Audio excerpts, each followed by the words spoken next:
بقى الكبده استوت، حطي عليها بقى ريحه وطعم بقى مفيش بعد كده. يا ريت اللي يشوف الفيديو يجرب كده الطريقه دي، والله في منتهى الجمال، طعمها حلو قوي، والريحه بقى ما اقولكيش. بسم الله. مع انها بتحرق بقى حاجه كده. لو انت تاكليها بقى جنب مكرونه في عيش للولاد كده وبألف هنا. اعملوا لايك بقى واشتراك في القناه، والسلام عليكم ورحمه الله وبركاته.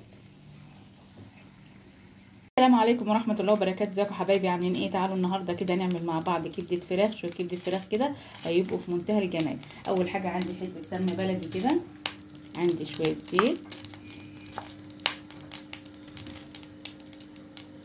عندي الكبده غسلتها وصفيتها كده في المصفى،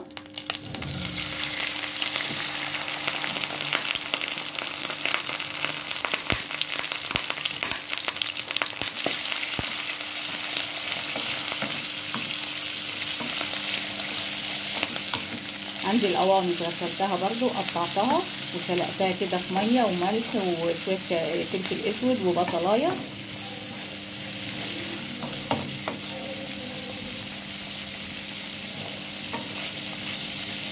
خليني اقلب كده لغايه ما اللون بتاعها كده يتغير وتنزل كل الايه، يعني انا معليه النار عشان ما تنزلش الميه اللي فيها.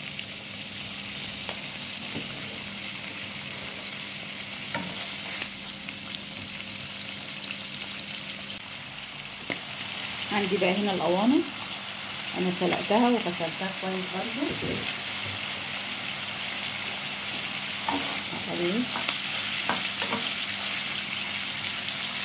عندي بصلايه،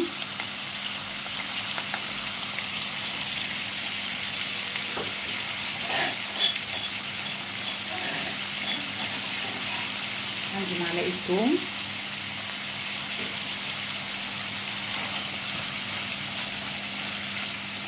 عندي بقى قرن فلفل كده بيحرق مع فلفل احمر مع فلفل اخضر،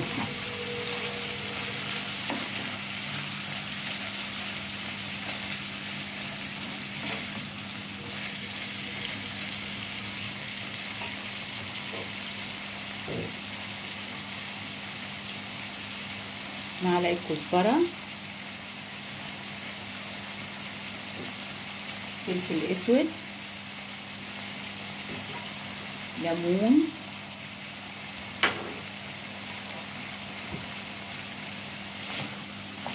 وعندي بقى الملح.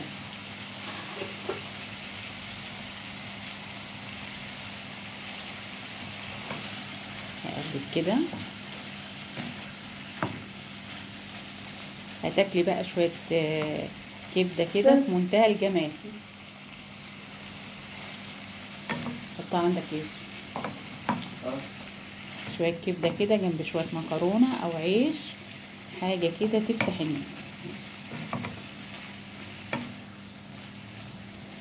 يعني ما تكتريش الفلفل قوي، يعني هو مش كبده اسكندراني، لا يعني حاجه بسيطه كده عشان تحسي بطعم الكبده. هسيبها بقى تستوي وارجع اوريها لكم.